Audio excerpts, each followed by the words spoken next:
I think something that we are very intentional about in our Catholic schools is having an opportunity for everyone to be a part of that community.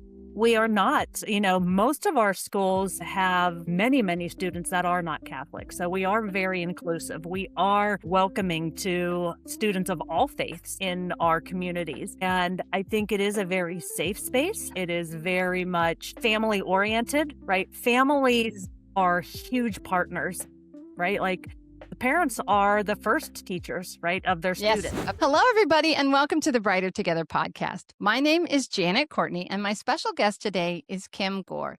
Kim is the Director of Professional Learning at the National Catholic Education Association, and that's in Cheyenne, Wyoming. Kim, welcome to the show. Yeah. Awesome. So tell us, Kim, a little bit about you and exactly what it is that you do. So I have been in the field of education for over 30 years. I spent 20 years in the classroom before moving into leadership, and most recently, taking on a position called the Director of Catholic. Nope, that was my old title. Taking on a new role of the Director of Professional Learning at NCEA, which is the National Catholic Education Association. I am very fortunate to work with educators across the country, looking for content that is most needed by our Catholic school superintendents, principals, teachers, that ultimately ends up benefiting the students in our schools. So I, host webinars and look at blogs and again, really, it's just content. It is the scope or the gamut of the content that impacts our Catholic schools. Awesome. And so when you talk about Catholic schools, how many Catholic schools are there in the United States? Do you have like a ballpark number? I don't, but I could certainly find that for you. No, it's okay. It's okay. I'm just curious because I'm like, you're talking about national. That's not two or three schools, right? I mean, It's thousands. It is thousands. it's in the thousands. Yeah, it's in the thousands. Okay. Yeah. That's what I thought because I'm like, that's not, you don't have a small job. No, no. No, definitely not a small job. That's exciting. I mean, I grew up in, go ahead. No, go I was ahead. just going to say, and the scope of our schools from very, very small to what we call a micro school, which could just be a handful of teachers and, less than, between 50 and 100 students to our Catholic high schools that could have thousands of students. So the size of our schools really, is kind of the broad spectrum of clientele. Yeah. When I grew up in Grand Island, Nebraska, I know there's a Catholic school there. I didn't go to it, but my best friend did. And I can't even tell you the name of it anymore. I don't remember, but I think it was a K-8 because I think after 8th grade, then I don't remember, but gosh, that's a long time ago. It's 40 years ago, but still, it's like the Catholic faith is a very big, organization. I don't even want to call it that. Right. It's not and it's not a religion. I don't know, whatever association. Anyway, I'm tripling over it. I get it. I really get it. But I'm just like, it's exciting. I mean, and I have experience because as I was telling you, I was raised Catholic. So I love the fact that I'm getting to talk to you and talk about the beautiful things that God is doing in the Catholic Education Association. So give us a little bit of a And it's rundown of particularly no. relevant this week because it is National Catholic Schools Week this week. So we are Well, there you celebrating our Catholic go. schools. Yes. Awesome. Just so you know, today for our listeners, today is January 27th, 2026. So by the time this is published, we'll be past, but that's okay. That's okay. We will celebrate it right now anyway. So that's really awesome. So how did you get into this role? What led you to first of all running a school, and now you're like over all of these organizations? Yeah, so it's really interesting my career trajectory. My mother was a teacher, and she was always very present in my life. And I know I wanted to be a mom, and I know I wanted to have a career. And so, because I saw her being so successful as a teacher and as a mother, that's kind of what drove me to education in the first place. And I was a teacher for about 20 years, and I really and truly I still to this day refer to myself as a teacher. I will Mhm. always I just will always be a teacher. I Yep. loved being in the classroom. But then when I made this switch to leadership as a principal and then as a superintendent, and now in this new role as the director of professional learning, um, my passion has always been curriculum and instruction. So I have a master's in curriculum instruction, my doctorate's in curriculum instruction, because I am always seeking the opportunity and ways to make instruction better. We know that our students are changing as times are changing. If I think back to when I began my career in the mid 90s and to what it looks like today, it's very different. I remember being a brand new teacher and listening to veteran teachers at the time talk about, well, back when I started in kids 20, 30 years ago, and now that I'm at that point in my career, right? Yeah, Right? yeah. Like, the way that things evolved, and so I have always been extremely interested in staying current in best practices and changing and how we can best meet the needs of all of our students, and so this new role allows me to continue to be a lifelong learner, right? To continue to research Mhm. and to identify strategies and techniques and now share it out, right? So when I was a teacher, I had the ability to impact, as a high school teacher, maybe 100, 125 students a year. Then as a Mhm. building principal, I had the opportunity to impact 700, 800 students, right? And now I look at my new role that is a national position that impacts so many teachers and leaders and students. And that responsibility is a little bit larger, right? Well, a lot Mhm. larger, right? Yeah. Because making sure that all of our Catholic schools have, the most relevant and current research and what is best practice in 2026 as opposed to 1990. Right. And so I like that, right? Like I've always Yeah. identified myself as a lifelong learner. And so being able to continue my own education and then sharing it out with others is really kind of what led me here. Yeah. It's interesting because I think you and I have very similar identities, of who we are, because I'm an SLP. I will always be a speech therapist first. I'm a CEO and a business owner, and, I could serve 55 kids, and now we have 3,300 kids or something, 3,300 kids or something like that this year so far. And, it's like, yes, I can make that impact, but, and that was a hard one for me transitioning from. I remember God saying, "It's time for you to stop doing therapy." And I was like, "I don't want to." I Right. really, Mm, really didn't want to stop seeing the kids. I was the same, like, I was gonna be a teacher forever, right? Mhm, And I mhm. technically still am, right? Like, I don't have a Yeah, class of students, now I look at the educators as my students, right?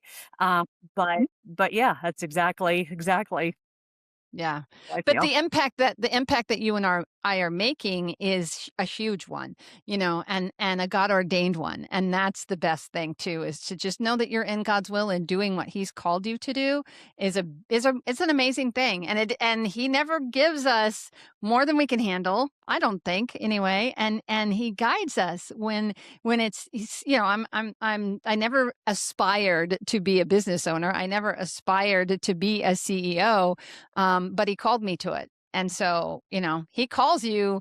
I'm telling you, you better listen. You better listen Exactly. because, I don't listen very well sometimes. So, that was one that was just like, oh, I don't know how to do that. I really don't. But, 8 years later, here I am. And he has been so faithful through all of it. Right. So, yeah, very cool. Very, very cool. So this is really new. Like, is it just like in the last couple months Yeah, or about 3 months. 3 months ago? Yeah, so you're just getting your feet wet, right? Yes. Yeah. So what is the most exciting part of this new role for you? The opportunity to create content and share it. Okay. I started, I've been kind of working with NCEA for a number of years in the different roles that I was had, and I used to present at conferences. And it was through those presentations where basically the presenters develop the content, they propose it, and then you get accepted to speak. And so I've been very Okay. fortunate to speak at a number of their conferences. And it was through those opportunities that I really started to really see what NCEA was about as a whole. And and again, I'm still pretty new, but the more I learn, it was the right thing, right? It was allowing me to take that focus and that interest in curriculum, in instruction, in education as a whole, and develop it and share it. And so, yeah, like you said, I'm still learning. So each day is something new, and dipping my toe here and, just really getting to see what it's all about. But Yeah. yeah, so it's really kind of staying current. I think that's so important. Like I've had some amazing myself as a student has some amazing teachers that continued to evolve with the times. And then I've worked with some teachers who, may have been exceptional educators 20, 30 years ago, but they stagnated, right? Because they didn't continue to grow and to broaden. And so I never wanted to be in that place of stagnation. And so this new role is going to allow me to continue to be on the forefront of best practice in education. Yeah, that's great. That's really great. It's so, I love that I get to talk to all kinds of people, across the gamut. It's like, it's exciting just to hear your enthusiasm and with what's happening. What would you say, for the Catholic schools? Because you are coming from a very Christian model, and they're mostly private, right? I'm sure there are scholarships, but mostly private schools, right? Yeah, they're all considered private schools. Okay, there. Yeah. So what would you say is one of the biggest challenges that we're going to see as a private school, as a faith-based private school? I know we that whole separation of church and state, and you don't have to deal with that, but from that perspective of this is a private Christian organization that is doing many things, and the world is just at 100 miles an hour. And sometimes we really aren't going in the right direction. And in many ways we aren't. I think it's coming back some. And I don't want to get political. And I'm not asking you for politics. That's not what I'm looking for. But where do you see as an educator and as a private educator? I'm just rambling here, but where do you see it going is my question. I think something that we are very intentional about in our Catholic schools is having an opportunity for everyone to be a part of that community. We are not, most of our schools have many, many students that are not Catholic. So we are very inclusive. We are welcoming to students of all faiths in our communities. And I think it is a very safe space. It is very much family oriented, right? Families are huge partners, right? Like the parents are the first teachers, right, of their Yes, students. And absolutely. Absolutely, 100%. it is our role to partner with parents, and our Catholic schools are exceptional partners to our parents.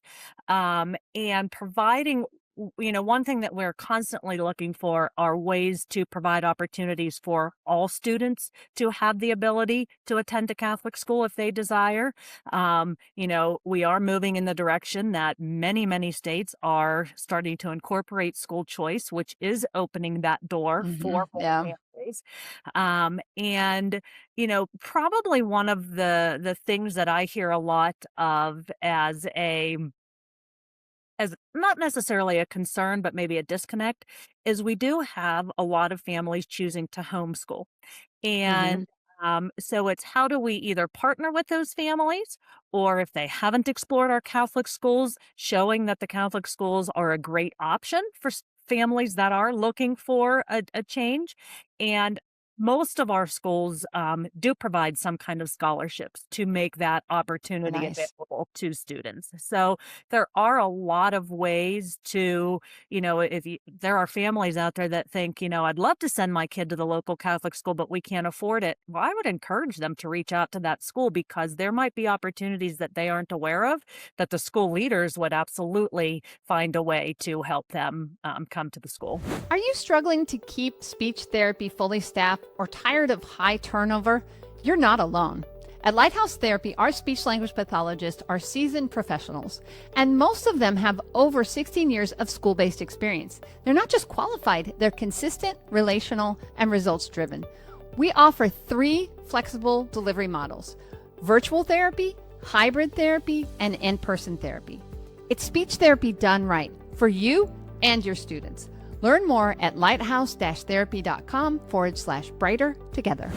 And I love that because that's a message that needs. I did not know that. Honestly, I did not know that. And but I never investigated it either. So how, and we make assumptions as human beings. We make Exactly. assumptions. It's a Catholic school, so I have to be Catholic to go there. That's obviously, clearly, that's not the case, and that's fantastic. And so then you have an opportunity to do something different if you want to as a parent, and have a different perspective on education and what you do. And that's really neat. That's really neat that there's lots of opportunities out there for parents to do that. And I had no idea. So that's really, I love Sure. that.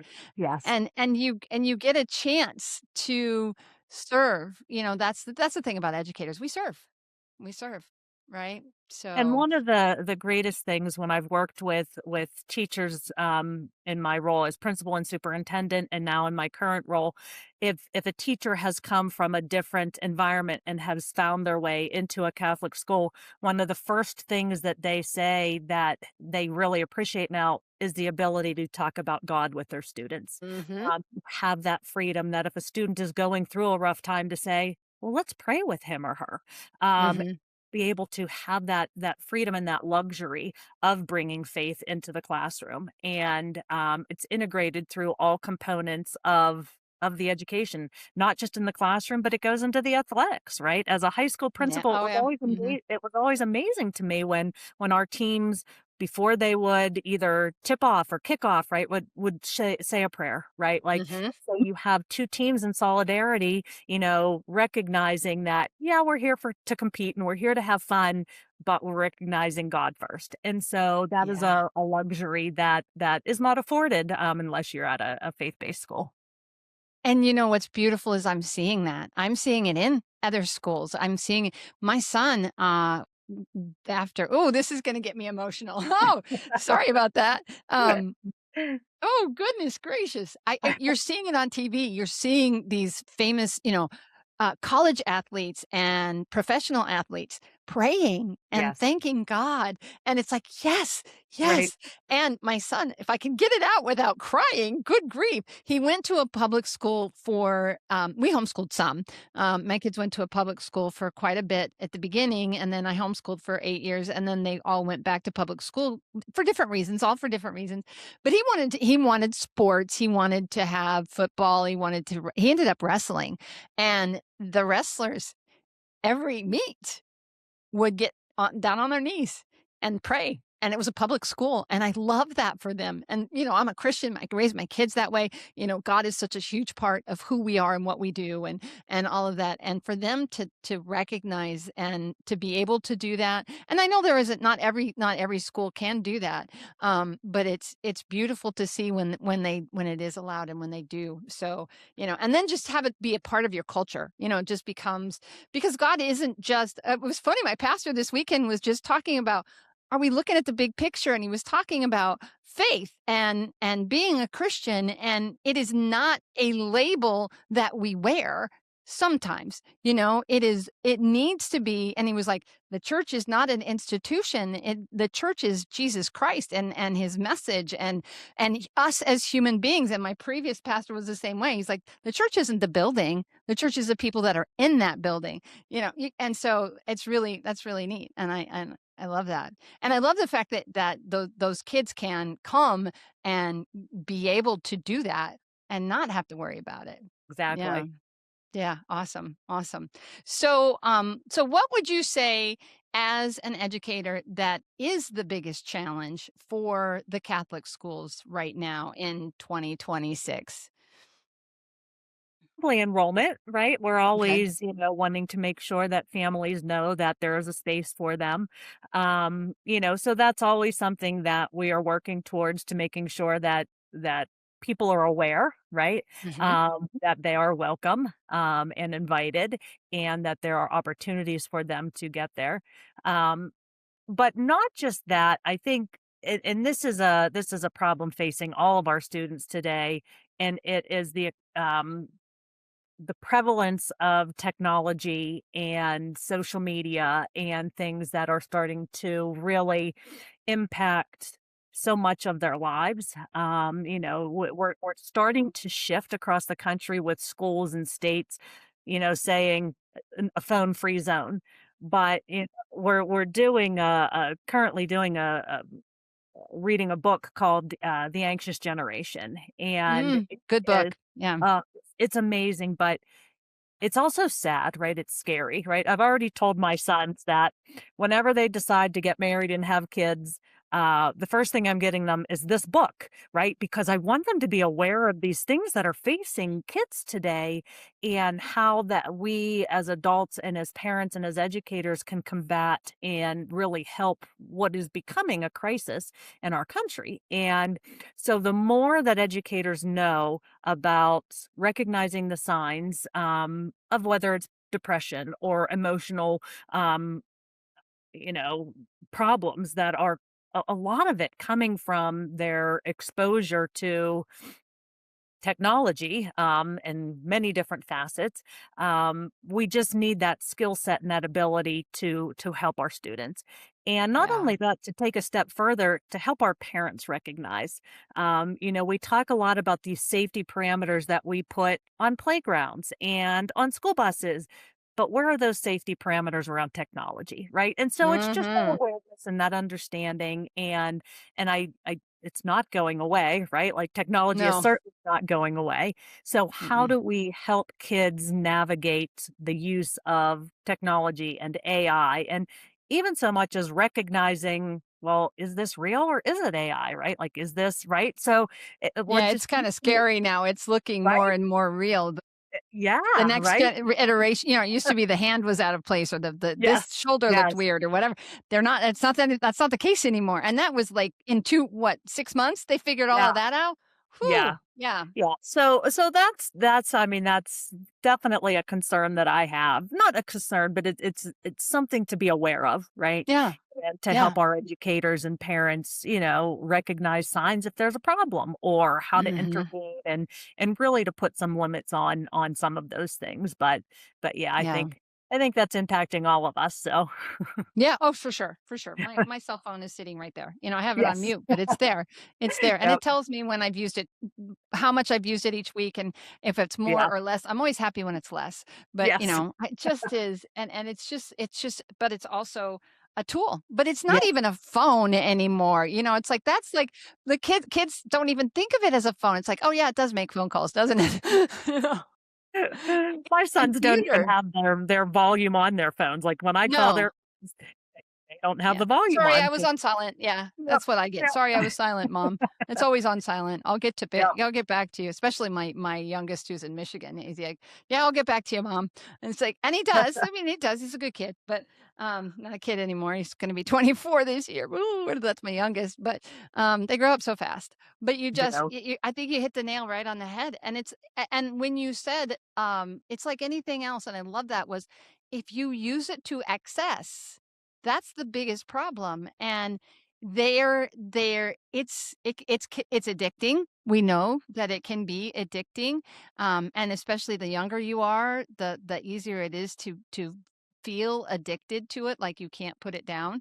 Even myself, I've my I'll turn it off or I'll put it down and not know where it is in the house. But then the second I need something or I'm thinking about something, oh, where's my phone? Because I need to go look it up or go find that information or whatever. It's like at least I put it down. It's not like it's not like it's attached to my hip 24/7. So Yeah, I lose mine all the time, so thank goodness I have my Apple Watch and I can do the Find My Phone because 'cause I'm constantly losing mine, so but you and I grew up in an era where there wasn't cell phones. There wasn't, it's like I was born in '67 and, that was just I'm 58 and I'm not, that was before the internet and Well, before yeah, when all of I was that pregnant stuff. with our first son, right, my husband had a beeper, right, like, Yeah, oh yeah, when pagers. like, Remember "Yes, pagers? yes, Oh my gosh.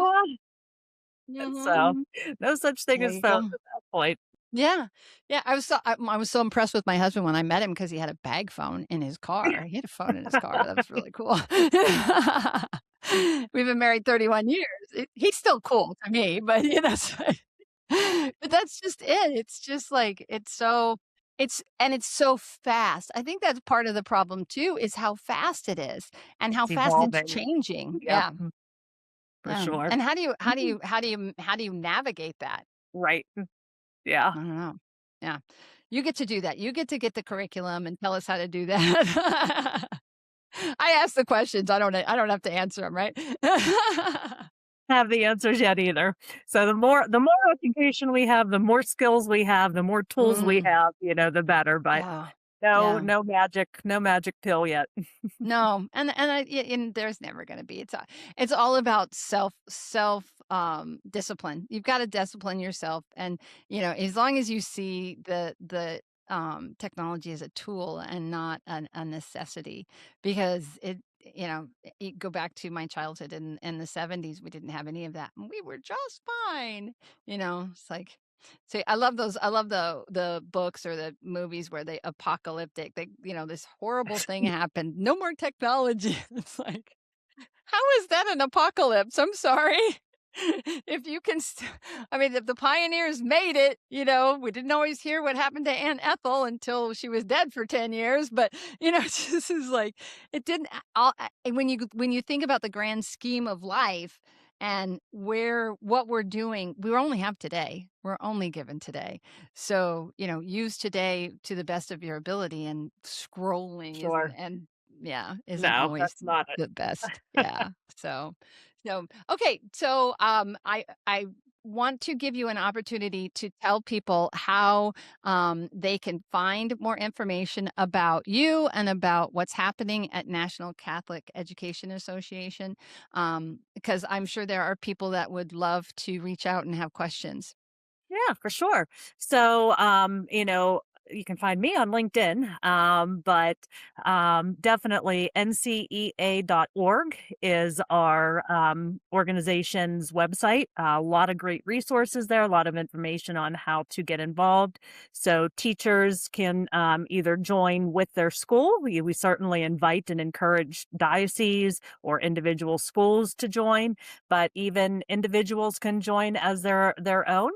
They get the opportunity to enjoy these webinars that I am working to put out and moderate and read the different blog posts and really kind of have the opportunity to have. We just have so many resources available. Our goal is to make teachers' lives and principals and superintendents' lives easier and give them resources and supports and help them find answers to questions that they may have, because again, it all trickles down to our students, right? And our goal is to give our students the best experience, Awesome.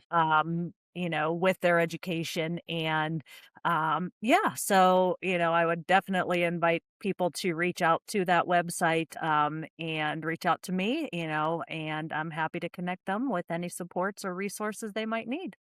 So, Kim, thank you so much for giving us the information on how to get a hold of you and what you guys are doing and just your insight. It's obviously that you're very passionate about what you do, and I love that. I love that for the kids and for the Catholic schools that you're going to impact. And it's just fun to talk to somebody else who also is a believer and loves what they're doing as well.